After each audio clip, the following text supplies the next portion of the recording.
आइए सुनिए, देखिए, समझिए सनातन सत्य। जैसी दृष्टि वैसी सृष्टि, दृष्टि विज्ञान। कुदरत, कुदरती रचना एवं कुदरत के कानून से शाश्वत सुख की प्राप्ति। जोधपुर के परम पूज्य महात्मा उपासक प्रोफेसर डॉक्टर सोहन राज तातेड़ के निर्देशन में सनातन सत्य। जैसी दृष्टि वैसी सृष्टि, दृष्टि विज्ञान।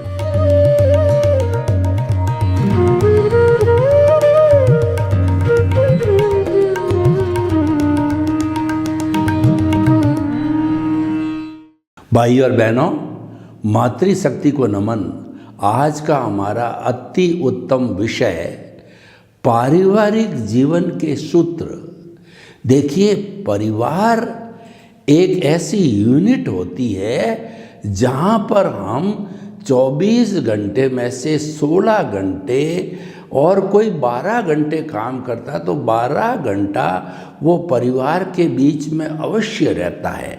यानी जीवन का आधा भाग परिवार के साथ में निकलता है। तो परिवार में कैसे जीना चाहिए वो बहुत बड़ी मुख्य बात है, क्योंकि वो जीवन का आधा भाग है। तो आज हम पारिवारिक जीवन हमारा अच्छा हो उसके सूत्र आपको बताना चाहते हैं। मनुष्य होता है वह एक सामाजिक प्राणी है। वो समाज के बिना जिंदा नहीं रह सकता है, क्योंकि कई परिवार मिलकर के समाज बनाते हैं, कई समाज मिलकर के देश बनता है और कई देश मिलकर के विश्व बनता है। तो सबसे छोटी इकाई मनुष्य, मनुष्यों के जो जिनके पारिवारिक सदस्यों के साथ रहता है वो परिवार कहलाता है। और मनुष्यों के समूह को समाज कहा जाता है। पक्षियों का भी समाज होता है, पशुओं का भी समाज होता है। कैसे होता है उसको समझ बोलते हैं, खाली एक मात्रा का ही फर्क रहता है। आप देखिए कि जो भेड़ होती है, बकरियां होती है, गायें होती है और भैंसें होती है, तो आपने देखा होगा लंबी कतार के अंदर वह चलती है और रात्रि के समय में वो सारा जो पशु समाज है एक बाड़े में रहता है। और पक्षियों को देखिए, हमारे भारत में विश्व के बहुत से पक्षी जैसे कुरजा हैं, विशेष तौर से ये हमारे जो अभयारण्य हैं, भरतपुर में है, चूरू में है, जैसलमेर में है, उन अभयारण्य के अंदर वो पक्षी सर्दी के मौसम में विदेश से आते हैं। तो वो हमेशा एक लाइन में चल के आते हैं।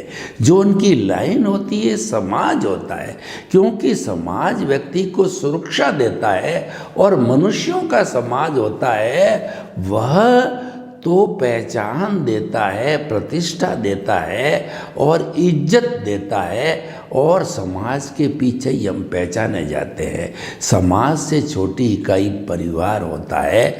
आज हम पारिवारिक सूत्रों की बात करते हैं। परिवार में देखिए, पहले संयुक्त परिवार प्रथा थी, तो 3-3, 4-4 जनरेशन, 50 से 100 मेंबर एक साथ में रहते थे। एक ही रसोई हुआ करती थी और एक ही जगह से ग्रुप में बैठ करके खाना खाया करते थे। कई जनरेशन्स तक ये चलता आया था। लेकिन धीरे धीरे अब न्यूक्लियर फैमिली हो गई है, क्योंकि present age is the age of globalisation, privatisation और लिबरलाइजेशन। दूसरे देशों की संस्कृति का प्रभाव हमारी भारत की संस्कृति पर भी आया है। तो उस संस्कृति के प्रभाव के कारण जैसे विदेशों में न्यूक्लियर फैमिली है कि वहाँ की तो बात ही बिल्कुल अलग है, लेकिन फिर भी जो है उसका प्रभाव आने से हमारे यहाँ भी हम दो, हमारे दो और कई अच्छे बच्चे होते हैं तो माता पिता को साथ में रखते हैं। लेकिन अब हिंदुस्तान में भी माता पिता के लिए वृद्धाश्रम बनने लग गए हैं। वृद्धाश्रम हमारी भारतीय संस्कृति का कॉन्सेप्ट नहीं है, क्योंकि माता पिता संसार के भगवान होते हैं, हमारे एम्ब्रेला होता है। माता पिता बिना हम अनाथ हो जाते हैं, वो हमारे को सनाथ बनाते हैं, क्योंकि उनकी कृपा और उनका आशीर्वाद हमारे पर रहता है। तो हमारे सांसारिक जीवन के सब काम बड़े आसानी से उनकी गुडविल से जो है वो बन जाते हैं, चल जाते हैं। तो भाई और बहनों, पारिवारिक सूत्रों की जो है हम बात करते हैं तो पहला सूत्र है सहनशीलता। पुराने ज़माने के अंदर जो ये परिवार संयुक्त रूप से लेते थे, उसका सबसे बड़ा कारण क्या था? हर सदस्य एक दूसरे को सहन करता था। इतना ईगो नहीं था जितना आज है। आज माना कि पढ़ाई की बहुत बड़ी जो है प्रोग्रेस हुई है, लेकिन पढ़ाई का अर्थ तो ये है कि जो शिक्षा है वो मानव को जेंटलमैन बनाती है, मानव को सिविलाइज्ड बनाती है। लेकिन ये पढ़ाई डिग्रीधारी अहंकारी हो गए। अहंकारी होने के कारण उनमें सहनशीलता नहीं है, उनमें ईगो आ गया। मैं तो पढ़ा लिखा हूँ, मैं कैसे घर के छोटे छोटे कार्य, झाड़ू निकालना, पानी भरना इत्यादि मैं कैसे कर सकता हूँ? मैं तो नहीं कर सकता ये। जबकि पुराने ज़माने में simple living and high thinking की बात होती थी। चाहे बड़ा से बड़ा दादा हो, पिता हो, चाहे कितने ही बड़े व्यापारी हो, कितने बड़े अधिकारी हो, कितने बड़े नेता हो, वो घर के सारे काम किया करते थे। और ऐसी एक राजस्थानी में कहावत है कि घरे काम में कोई मैणी नहीं है। मैणी मतलब ये है कि आपके खुद का काम है। अगर आप कमरे की सफाई करते हो तो किसका कमरा साफ हुआ? आपका ही कमरा साफ हुआ। अगर आप अपनी वाइफ को थोड़ा सा सहयोग करते हो उसके काम में, तो किसका काम हुआ? ये आपका ही तो काम हुआ, दूसरे का काम थोड़ा ही है। दूसरे का करो या ना करो, लेकिन परिवार का अगर आप काम करते हो तो वो एक नॉन ईगो की बात होती है, वो सहनशीलता होती है। हर जो सदस्य है परिवार का, अगर वो सहन करता है तो वो परिवार टिकता है, और सहन नहीं करता है तो परिवार के फाड़ हो जाते हैं। यानी न्यूक्लियर फैमिली बनती है और बेटा माता पिता से अलग हो जाता है, और हम दो हमारे दो। और आजकल तो सिस्टम आ गया कि हम दो हमारे एक, माता पिता को भी साथ नहीं रखते, ऐसी स्थिति आ गई है। तो इस सब का जो मूल कारण है, चाहे व्यापारिक प्रतिष्ठान हो, चाहे राजनीतिक पार्टियां हो, चाहे देश हो, चाहे परिवार हो, चाहे पब्लिक प्लेसेस हो, चाहे ट्रेन हो, चाहे बस हो, व्यक्ति अगर एक दूसरे को सहन करता है तो कोई तकलीफ नहीं। आप बस में जा रहे हो और कोई बेचारी लेडीज जो है बच्चे को लेके खड़ी है और आप दो लोग बैठे हो, तो उसको थोड़ा एडजस्ट कर दिया, आप थोड़ा संकुचित होकर के बैठ गए, तो ये सहन करना हो गया। नहीं तो क्या है कि आपको तो बिल्कुल जवाब दे सकते हो, मेरी सीट है, मेरी सीट पे बैठा हूँ, मैं क्या करूँ। तो कर्टसी कोई चीज़ होती है, सदाचार कोई चीज़ हुआ करती है, लेकिन सहनशीलता के अभाव में सारे गुण हैं वो धरे के धरे रह जाते हैं। इसीलिए ये अगर हमारे वापस आ जावे ये गुण, तो हमारा परिवार बहुत अच्छा रह सकता है और सुखी रह सकता। देखिए सहनशीलता की बात कैसे है कि पत्नी ने जो है आपको बोला कि आप हर चीज़ का मेरे को ऑर्डर लगाते हो, ये कर दो, सब चीज़ टाइम से मिलनी चाहिए, ये करना चाहिए, वो करना चाहिए, तो आप जो है मेरे को कितनी हेल्प करते हो। आपकी हेल्प तो ज़ीरो है और मुझे हर चीज़ में फटकार लगाते रहते हो, तो आखिर मेरा भी वजूद है, मेरा भी अस्तित्व है, तो मुझे अस्तित्व क्यों, मैं भी तो कोई नौकरानी नहीं हूँ, मैं भी घर की मालकिन हूँ, तो मालकिन की हैसियत से तो मुझे मेरे साथ व्यवहार होना ही चाहिए। तो वो सही कह रही है, लेकिन आप अकड़ करके पुरुष जो है कि जो बड़ा होता है, जो पुराने ज़माने की बात, अब चेंज आ गया, अब छोटा बड़े का प्रश्न नहीं है, सहनशीलता, एक दूसरे के साथ सामंजस्य बिठाओ, एक दूसरे के साथ में एडजस्टमेंट करो और अपने ईगो को नीचा रखो, क्योंकि ये ईगो काम का नहीं है। ईगो कहाँ रखो कि जहाँ गुणों की बात आवे, कि परोपकार की बात हो, वहाँ ईगो को काम लो कि फलां व्यक्ति परोपकारी है, मुझे उससे ऊपर परोपकार करना है, मुझे उससे ऊपर जनता की भलाई करनी है, वहाँ ईगो रखो तो बढ़िया। प्रतिस्पर्धा अच्छे कामों में रखो, आप नेगेटिव थिंकिंग के अंदर क्यों प्रतिस्पर्धा करके आप किसी को जो है हर क्षण जो है उसको परेशान करते रहो। तो पहला गुण हो गया हमारा सहनशीलता। दूसरा, पुराने ज़माने में ये परिवार जो है एक साथ क्यों रहते थे, उसका कारण था त्याग की प्रवृत्ति। ये दूसरा सूत्र है कि आप घर में बड़े हो या आप कमाने वाले हो या आप ज्ञानी हो, होशियार हो, आप लॉइन शेयर ले लो। लॉइन शेयर का अर्थ ये है, कोई अच्छी चीज़ बनी है, वो आप अगर 5 मेंबर हो, 20% आपके हिस्से में आती है, आपने 50% खा ली। कपड़ा कोई अच्छा है तो आपने जो है अपने हिस्से से डबल ले लिया। कोई भी हो, खर्चे का सवाल जहाँ आता है, जहाँ पे सभी भाइयों को जो है छोटी छोटी बाइक मिली है और आपने बहुत महंगी ले ली, महंगा मोबाइल ले लिया, तो इससे क्या होता है कि त्याग की वृत्ति न होने से घर टूटता है और आपस में एक दूसरे के प्रति जो है वह उसकी भावना कहिए, सम्मान की बात कहिए, उसमें कमी आ जाती है। तो पुराने ज़माने में आप देखिए, माता पिता के 10-10, 12-12 बच्चे होते थे, तो वो जो सारे माँ होती थी, कोई आम आ गए तो 12 आम मंगाए जाते थे, और कोई बच्चा अगर बाहर गया हुआ है तो उसका आम वो अलग रखती थी, और जब वो आता था उसको हिस्सा दिया जाता था। इसी तरीके से सबको समान हिस्सा मिलता था, यानी कि त्याग की प्रवृत्ति थी, भाई मुझे मेरा हिस्सा चाहिए, दूसरे का हिस्सा मुझे नहीं लेना है। किसी भी रूप में लो, कपड़ा हो, खाना हो, पैसा हो, कोई भी जो आपको सुख हो वगैरह हो, वो सब बराबर लेना चाहिए। तो ये दूसरी वृत्ति हो गई।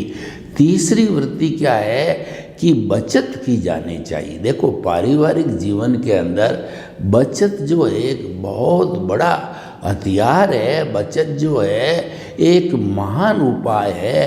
तो अगर माता पिता अपने बच्चे होते हैं तो बच्चे जन्म लेते ही अगर उनका अकाउंट खोल करके, उनकी एफडी बना के, उनका तो एसआईपी करके, कई रास्ते आ गए आजकल, वो प्रावधान रखना चाहिए, क्योंकि ज़िंदगी में अप डाउन इतने आते हैं कि ज़रूरी नहीं कि हर समय में आपको अच्छा लाभ होगा या हर समय में आपको नौकरी बराबर मिलती रहेगी। कभी नौकरी छूट भी सकती है, कैसे भी हो सकता है। तो उस चीज़ का बैलेंस है वो आपकी बचत से होता था, और पुराने ज़माने में लोग इसको टॉप प्रायोरिटी पर रखते थे कि मेरे बच्चे को पढ़ाना है, बच्ची की शादी करनी है, मकान बनाने हैं और गहने वगैरह बनाने, सब चीज़ का ध्यान रखते थे। वो प्रारंभ से ही ही वो अपने खर्चे में से बचत करके और वो पैसा बचाते थे, और जब वो ग्रो होता था तब वो लाखों के अंदर हो जाता था। और पुराने ज़माने में लोगों की क्या थ्योरी थी वो मैं आपको बताना चाहता हूँ, क्योंकि परिवार जो पुराने इतने लंबे जनरेशन साथ रहते थे और आज टूटने के जो कारण हैं उन पर प्रकाश डालेंगे और हमारी बुरी वृत्तियों को छोड़ करके पुरानी जो अच्छी टेस्टेड, हम ये नहीं कहते हैं कि आप मॉडर्न युग आ गया तो आप बदलो मत, आप बदलिए, परंतु जो मौलिकता है जिससे हमारा परिवार का निभाव होता है वो तो अवश्य रखनी चाहिए। जैसे बचत है तो बचत के मामले में पुराने लोग क्या करते थे कि मान लीजिए कि उनकी कोई भी इनकम होती थी उसको 4 भागों में बांटते थे। वो एक भाग परिवार पर खर्च करते थे और एक भाग की वो बचत किया करते थे और एक भाग जो है वो डोनेशन इत्यादि के लिए दिया करते थे और एक भाग है वह लोगों की हेल्प परोपकार के लिए किया करते थे।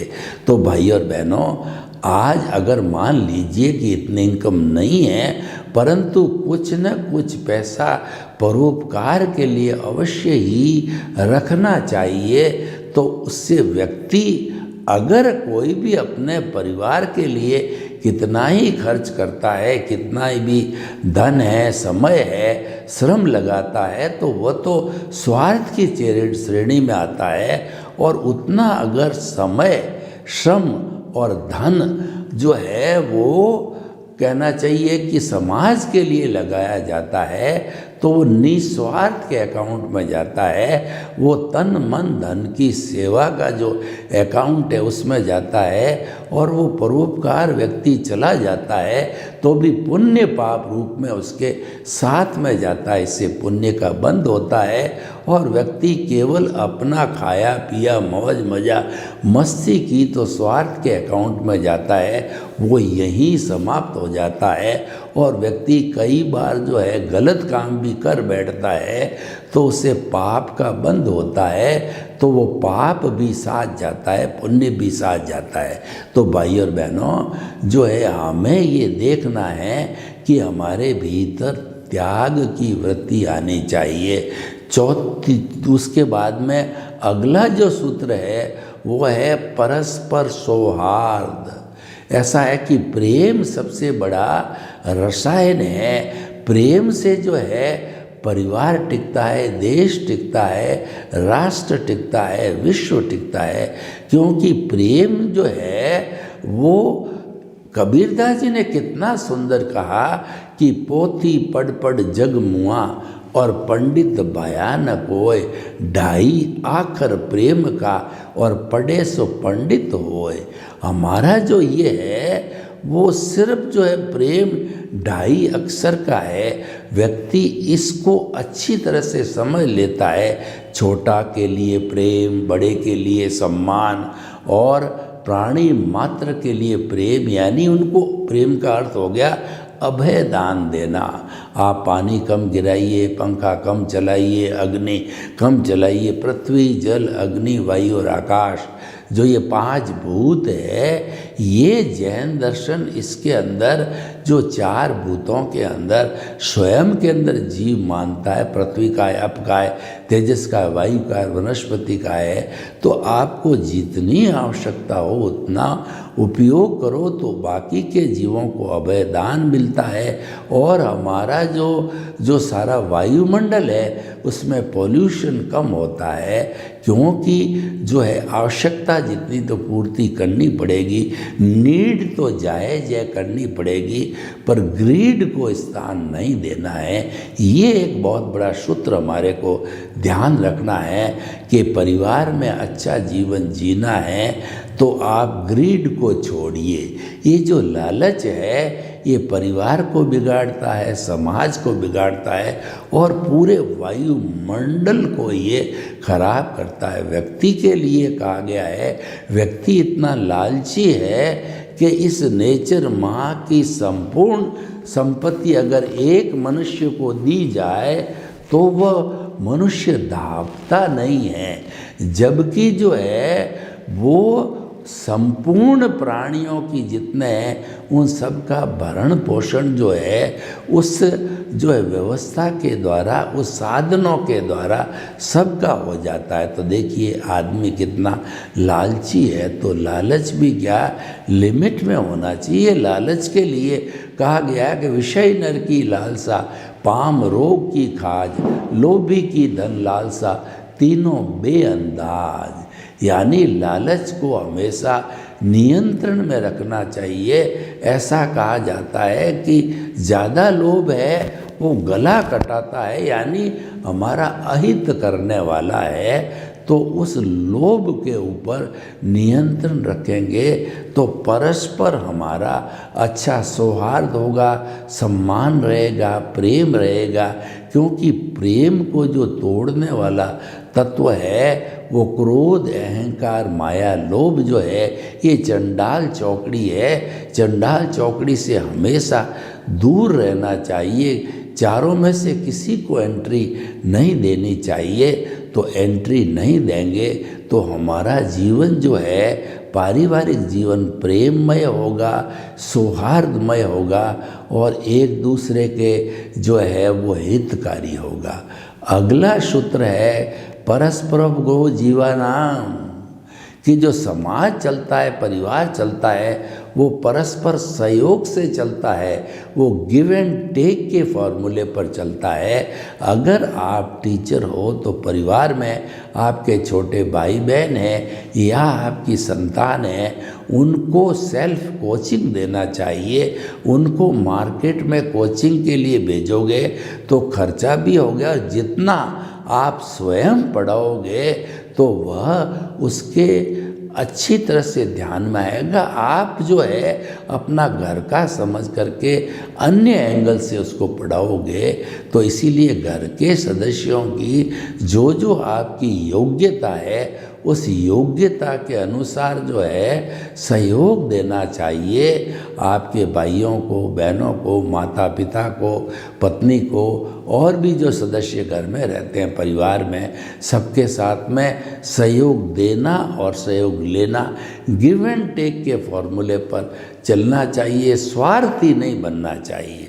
व्यक्ति क्या है आजकल बहुत स्वार्थी हो गया, सेल्फ सेंटर्ड हो गया, जो अपनी मौज मज़ा मस्ती ज़्यादा करना चाहता है, दूसरे सदस्यों को इग्नोर करता है। वह अपना समय भी जो है जितना निर्धारित है बिजनेस या नौकरी परिवार के लिए लगाना चाहिए, चाहे धन का हिस्सा अंश है जो उसका आना चाहिए, तो वो तो अपना खुद का पर्सनल अकाउंट में तो घर भरता रहता है, दूसरे सदस्यों की सहयोग नहीं करता है।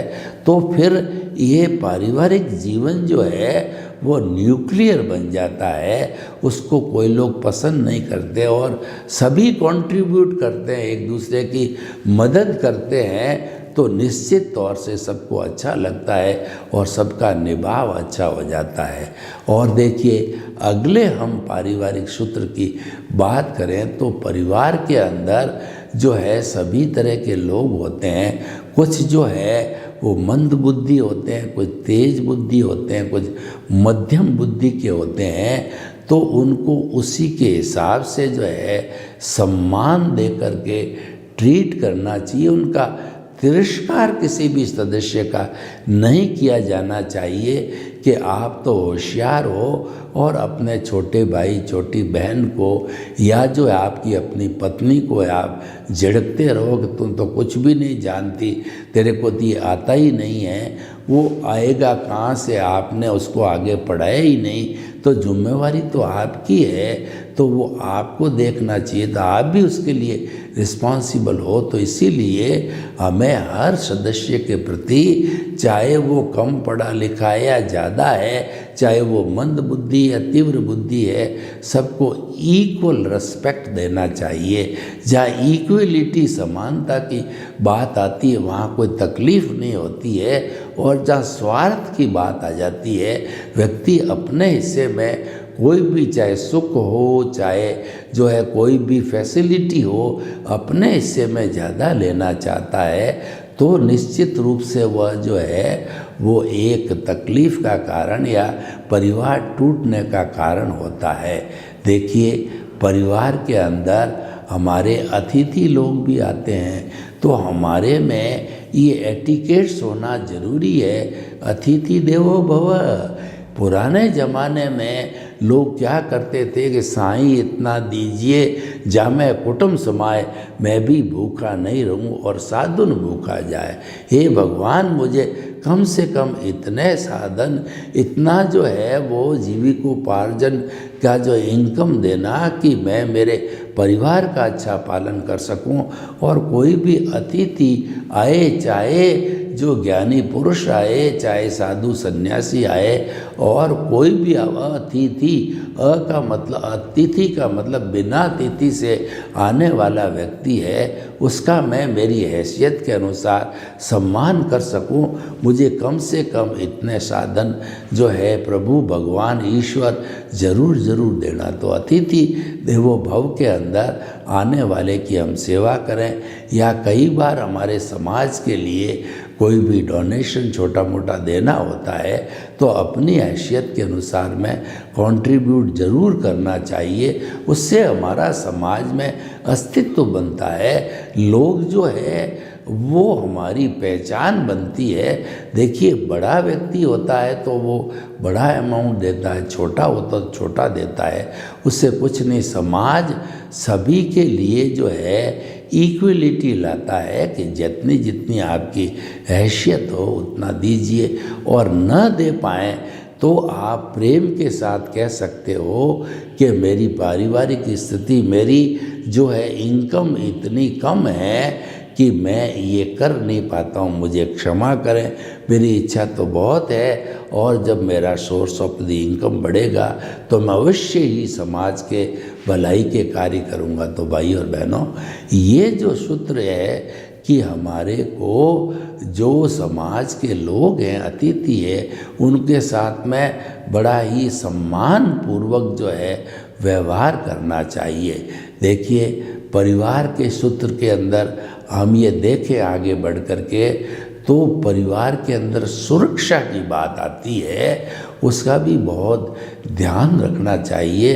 असुरक्षा कब होती है कि हमारे परिवार का कोई सदस्य है गलत लाइन में चला जाता है, व्यसन में चला जाता है, लड़की कोई प्रेमी वगैरह इस तरीके की बात कर लेती है, और कोई भी घर का सदस्य जो है जुआ खेलने लग जाता है, तो परिवार के अंदर हमें जो है पैनी नज़र रखनी चाहिए हमारे समस्त सदस्यों के ऊपर कि वो कोई गलत लाइन पे तो नहीं है। और व्यक्ति गलत लाइन पे होता है तो उसी वक्त उसको टोका जाना चाहिए, उसी वक्त उसको अंगुली निर्देश किया जाना चाहिए ताकि वह बुरी आदत वह छोड़ दे। क्योंकि आज अगर बुरी आदत की नींव पड़ गई है तो धीरे धीरे वह, जैसे कि बरगद का बीज छोटा होता है लेकिन धीरे धीरे बड़ा होकर के वो वट वृक्ष बन जाता है। तो ये बड़े बड़े चोर लुटेरे अपराधी होते हैं, वो प्रारंभ में बहुत छोटा होता है, जुआरी होते हैं, छोटे छोटे जुए खेलते हैं, और फिर बड़े होने पर वो बड़े बड़े जुए खेलते हैं और लूटपाट करते हैं, और व्यसन के वो जो महारथी हो जाते हैं व्यसन सहते सहते। तो ये जब पहला कदम रखा जाता है तो उसी के ऊपर जो है ध्यान दिया जाए तो सुरक्षा के मामले के अंदर और समाज की गुडविल के मामले में बड़ी कड़ी नज़र रखनी चाहिए, और वहाँ पर जो है अंगुली निर्देश किया जाना बहुत ही ज़रूरी है। क्योंकि परिवार की जो गुडविल बनती है वो सदस्यों की गुडविल के आधार पर होती है।